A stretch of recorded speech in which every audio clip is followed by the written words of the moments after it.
A very important and very important education, so thank you, Ryan. I want to quickly invite up to the stage. We're a little bit behind, so let's get right to it. I want to invite up to the stage a couple absolutely very important speakers, very important in my eyes. We are talking about helping the industry grow, expanding industry access for minority and female-run businesses. So I want to please introduce and please give a very big round of applause to Donnie Anderson. Donnie is the chair of the NAACP Medical Marijuana Task Force, as well as the founder of California Minority Alliance. I want to introduce Miss Bo Money. You can do better than that. Come on, Miss Bo Money.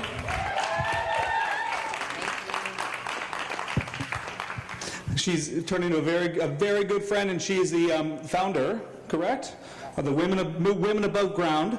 And then also I'd like to introduce to the stage one more time Mr. Armando Godino from the Drug Policy Alliance.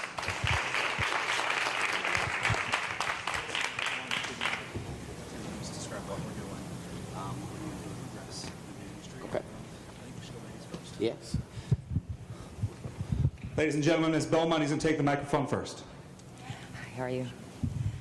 Hi, everybody. Thank you so much for coming out. I'm so honored to be here. And thank you, Andy, for putting this event together. This is great. We'd like to spread the education out to everyone about what we're doing in the cannabis business. This is an exciting time for us. This year, we will go legal. California's about to change the whole country. Once we go legal, the country will follow. We are so excited because right now, what we're doing, especially for minorities in the business and women in the business, women right now are taking over. But what I'd like to see more of As is, they should. of course, I'd like to see more minorities get into the business. Just because right now, we're part of history. We're making history with the cannabis business, going legal, and we're about to do $7 billion this year. Okay, this is the green rush. I call it the pot.com era. So if you missed the .com era, now you have the opportunity to get a piece of this. With Women Abuv Ground, we are an organization that empowers, we also support, we educate women, women of color, and people of color that want to enter into the cannabis business. We create resources so that ultimately, if you are a newbie in the business and you don't know how to get in the business, you can come to us and we will direct you in the right way. When I first started in the business, I think the biggest hurdle for me was not knowing how to get in the business, where to start. I didn't have any direction. I come from the film and television business, so it's completely different. And 2 years ago, if you would have said, Bo, are you going to go in the cannabis business? I would have said, fuck no. I mean, for me, absolutely not. I mean, no. But I saw where it was going.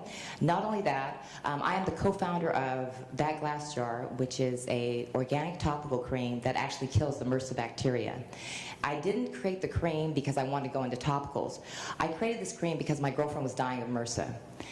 And out of desperation, my partner and I created a cream that had 14 different extracts, including cannabis. The terpenes in the cannabis actually is the healing element. It's not the THC, it's not the CBDs, it is the terpenes. So this plant is an amazing plant. This plant is, it's a godsend, and I just love this plant, just for what it does, just the healing aspect of it. Absolutely, yes, you feel me? Yes. It's a miracle plant, and because it saved my girlfriend's life, I advocate for this plant. We need to be legal, and I want all of you, and I really, really encourage you to take the opportunity to become part of this industry. And again, minorities, women, we need to all stick together, and we need to be able to support each other in this business so that we all can be successful. And I just, for me, it's such a shame because there's only 3%, okay, of this industry that is actually minorities. And at this point, we need to bring those numbers up. We need to definitely bring those numbers up. So I support each and every one of you to reach out. Women Abuv Ground is spelled A-B-U-V. So reach out to us. We're here for you. And I'm sure you've seen other people on other panels, and whoever inspired you, reach out to them. You'd be surprised how many people are willing to give you information. And that's so important because education in this business is important. There's 3 things that have stopped minorities. One being, of course, financial, because most people don't have the resources or the finances to support a 6-figure licensing bill. It's just not going to happen. They can't afford it. Same with legal issues, the criminal aspect, because there's so many African Americans and Latinos that have had drug charges in the past and have felonies, they're basically disqualified from getting licensing. So that knocks them out. Thirdly, the education, because most people don't know where to start in the industry. And education, I'm telling you, education is so key, because you want to know every and anything about this business, the plant, the industry, everything, because you can have a piece of this. I started not knowing anything about this business, and I'll tell you, this year is going to be such an amazing year for us. There's a few ladies I'd like to introduce. Tamara, right now, I met her 6 months ago. This woman had a company called Sugar and Spiked, which was well, she's a chef, and she infuses alcohol into desserts. We met, we talked about what I did, which was cannabis. She said, I want to get involved. 6 months later, she just threw a phenomenal event called Cannabis and Culinary. It was so awesome. Can you stand up, Tamara? This one right here, awesome. Another female minority. Khadijah Adams, she's one of the managing members of my Women Abuv Ground. She is phenomenal. She has marijuana investments in private retreats. She moves millions and millions of dollars for companies that want to invest, or companies that want to invest in cannabis. Also, if you're looking for funds to start your business, look her up. Tiffany Turner, she's amazing. She is a strong advocate for cannabis. She also has Calm, which is calling all mothers, and Calm, be calm, don't be a bully. Tiffany's another one. A couple years just started and really has grown leaps and bounds. Princess Inga, she is my friend who I cured of MRSA. I'd like you to meet her. She's alive today because of this plan.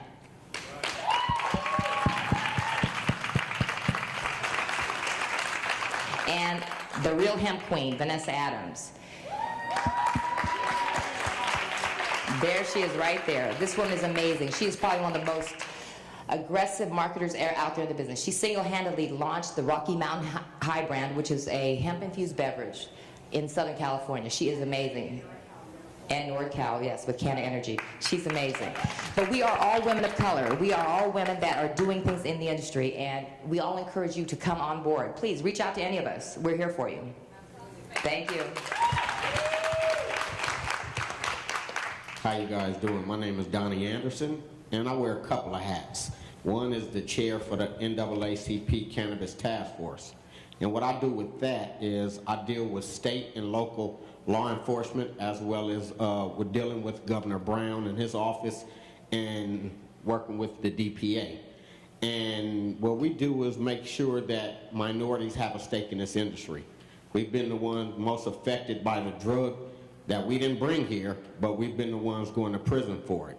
So part of the things that we're working on is legislations to make sure distribution, when it comes down the pipeline, that it'll have a minimum one, a smaller one, that local people can have distribution and transportation.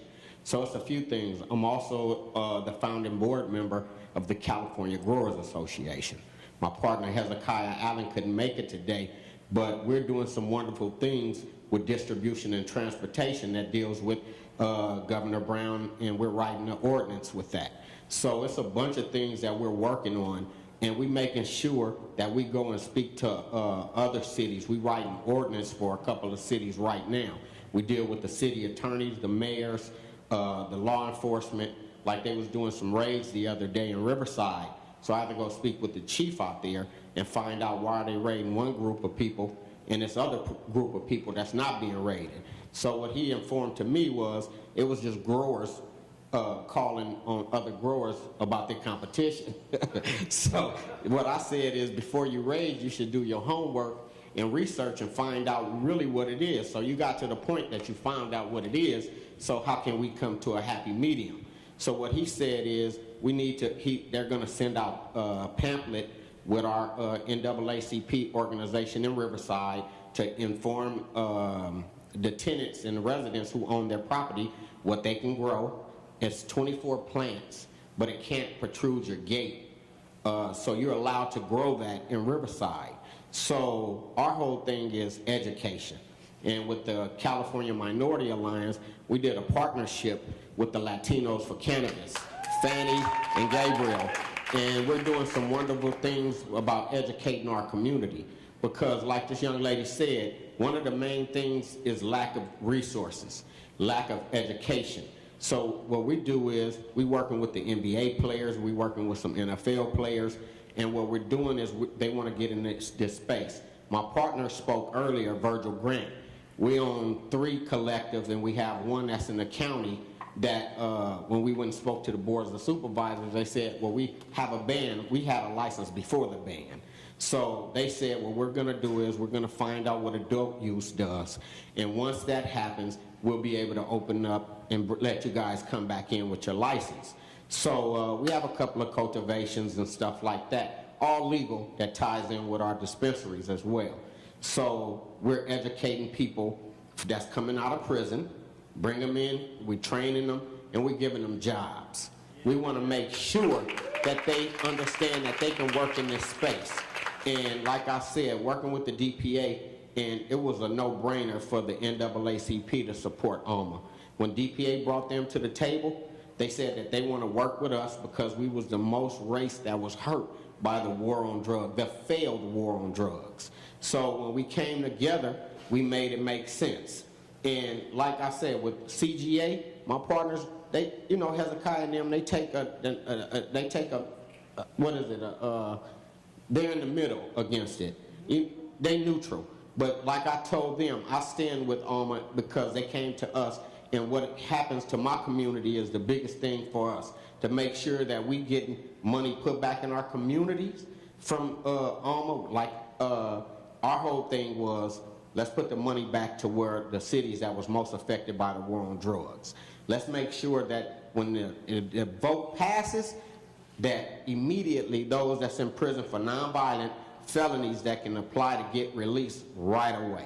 So that is something that we stand on, and it's social justice. And if anyone is in this industry, they should feel the same way, because it was those up in Humboldt was getting their land taken and was going to prison, and it was us down here who sell and buy the cannabis who was going to prison and getting our properties taken. So it was no color line, but we had the same fight going on with them. But everyone should feel the same fight that we're going through. Or it's something wrong with the system. And if you're trying to get in the cannabis industry, come and look at our website. We'll help you out. One thing we're not trying to do is rob the community. We're trying to aware and wake our people up and educate them how to get in this industry, how to get their paperwork in order to apply for a license. And if you have a felony, go get your grandmother or your mother, and we'll show you how to get a license in her name. Justice needs to be justified, right? I can't believe you just said that.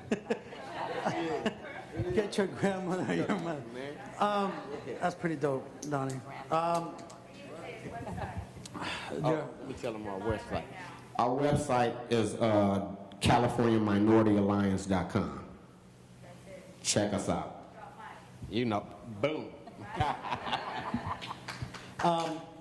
My name is Armando Udino. I'm with the Drug Policy Alliance, one of the proponents of the Proposition 64, ALMA, as it's been referred to more often here. We're one of the nation's largest leading drug reform organization. We are a social justice organization. And perhaps out of everybody here, we're probably the only ones here that don't have a stake in this race or don't have a horse in this race. We are not in the marijuana business. We're not in the peripheral industry whatsoever. We are truly holistically invested in the social justice issues tied to this disastrous policy that has been the war on drugs. And a war that has devastated communities, separated families, and even to this date, if you're black or brown, you're susceptible to mass incarceration, and if you're Latino, you might even be susceptible to deportation, even if you have legal documents that allow you to operate in this country. It's a civil rights piece of legislation, what we've done with Proposition 64, ladies and gentlemen.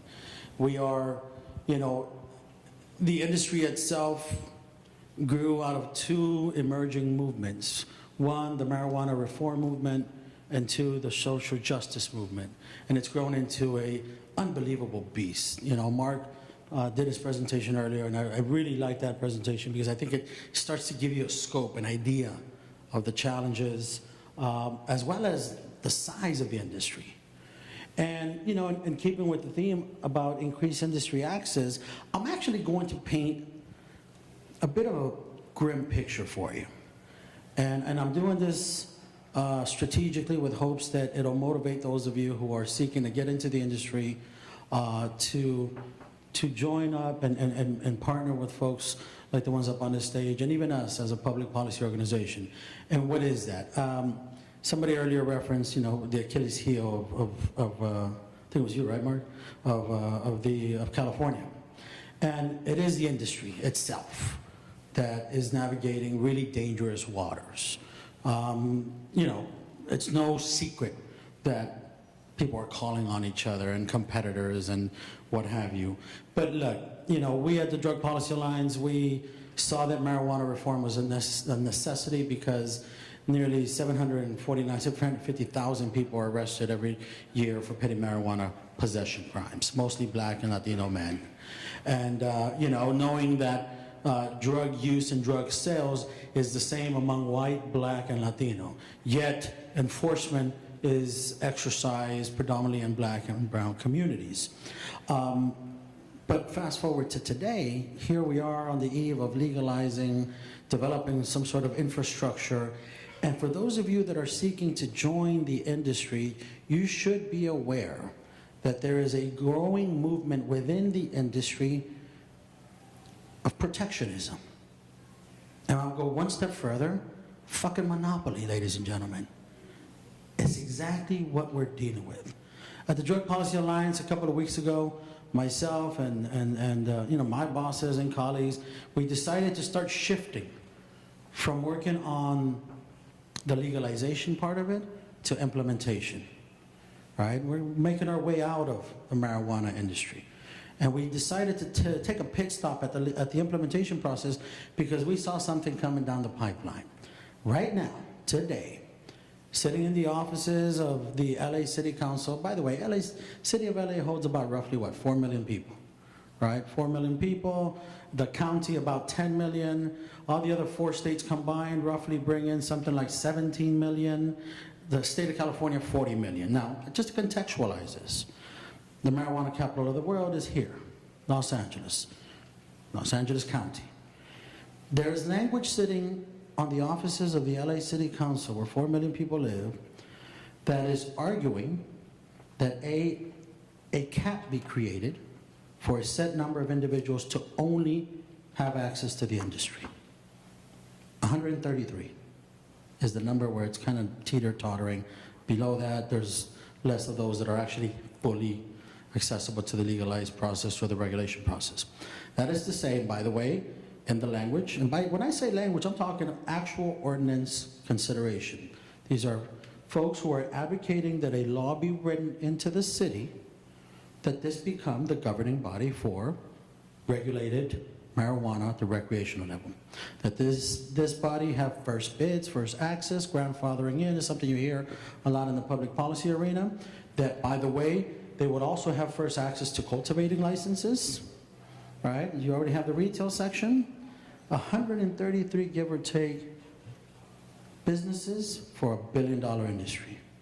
Now, I'll be very brutally honest. For those of you that were looking to get into the marijuana industry in Los Angeles, you're fucked if this goes through, right? Now, those of us, the policy wonks in this industry, why did we stop promoting? No, we didn't stop promoting Proposition 64. We're one of the proponents, or helped write it. But we started focusing on energy at the local level. Because the fact of the matter is, it is the industry itself that's seeking to solidify its own opportunities. Out of the woodwork, we have the emergence of protectionism, the emergence of monopolies. It's a $1 billion industry, as Mark showed you. And yes, you're damn straight that if I'm in there, I'm going to find ways to stay in there. And guess what? The more I diversify, or the more the industry diversifies, the less capital I might get. So I might advocate with a select group of people who says, yeah, let's be the only ones that benefit from this, right? Now, that's LA County. City of LA, the largest city in Southern California, with the most people. If they were to solidify that, that means that 133, 150, fuck it, let's say 200. An arbitrary cap with no scientific process by which you come to a conclusion as to how this should be rolled out. That's the largest city in Southern California, ladies and gentlemen. Do you think a smaller city is going to grow bigger, going to have bigger numbers? Absolutely not. We navigate these circles every day. I had a mayor call me from a small city who says, Armando, I'm tired of being lobbied. We're finally going to open up the floodgates. And it's such a small city that they're looking at one or two, if that. And guess who's lobbying them? People who already own over here. Right? Now, all that to say that we're faced with a huge challenge. Many here, if not all of you here, in some form, shape, are interested in getting into the industry. Right? Now, when it comes down to the actual, one of the actual 17 licenses that 18 licenses that Proposition 64 is looking to develop, I'm letting you know that you're already headed up towards a wall. Our job is to try and dismantle that wall. But there's strength in numbers. And there's strategy that needs to be employed. When Donnie and I go to the city council and start, and we're big cats. We walk in there and we take an extra breath and we walk in there like Leonidas in fucking 300 and we're like, look, man, this shit's not going to happen. You have to open it up. And guess what? They do the same. So it behooves you all. If you've never been involved in the political side of this and the advocacy side of this, there is associations, partnerships, groups, because we can do all the work, all the pre-work that we're doing right now to set up a foundation for access to the industry, but it ain't gonna mean shit if all of a sudden, just as it goes fully legal, the doors have already been closed and the parameters have been defined.